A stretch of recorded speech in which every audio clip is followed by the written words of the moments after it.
بسم الله الرحمن الرحيم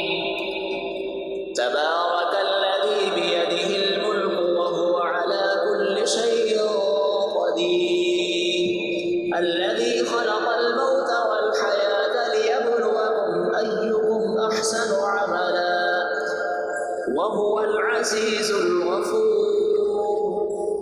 الذي خلق سبع سماوات طباقا ما ترى في خلق الرحمن من تفاوت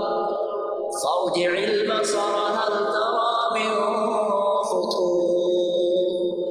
ثم ارجع البصر كرتين ينقلب إليك البصر خاسئا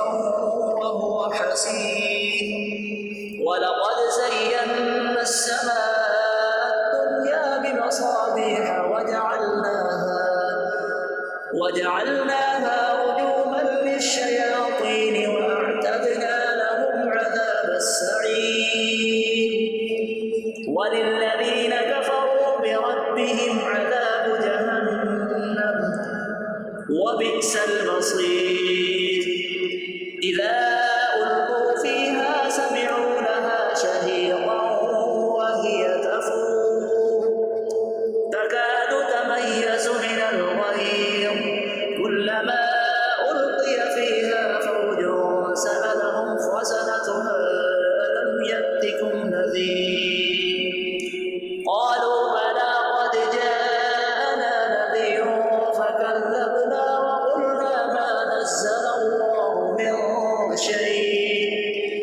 إن أنتم إلا في ضلال كبير وقالوا لو كنا نسمع أو نعقل ما كنا في أصحاب السعير فاعترفوا بذنبهم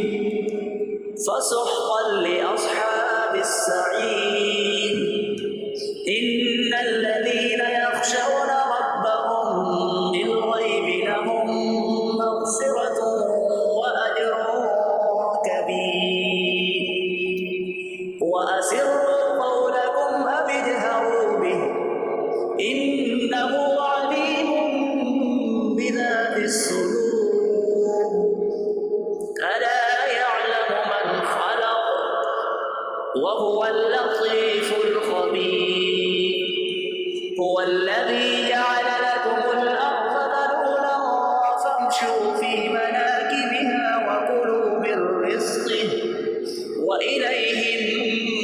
النشور أأمنتم من في السماء أن يخسف بكم الأرض فإذا هي تمور أم أمنتم من في السماء أن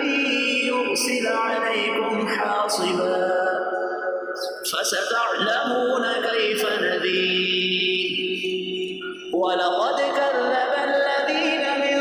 قبلهم فكيف كان نكير أولم يروا إلى الطير فوقهم صافات ويقبض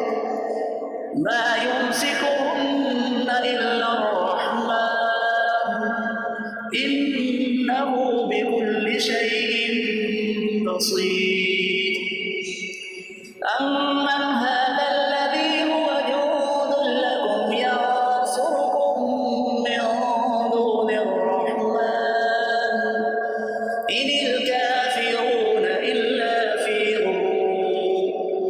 أمن هذا الذي يرزقكم إن أمسك رزقه بل لجوا في عتو ونفور أفمن يمشي مكبا على وجهه أهدى أمن يمشي سويا على صراط مستقيم قل هو الذي أنشأكم وجعل لكم السمع والأبصار والأفئدة قليلا ما تشكرون قل هو الذي ذرأكم في الأرض وإليه تحشرون ويقولون متى هذا الوعد إن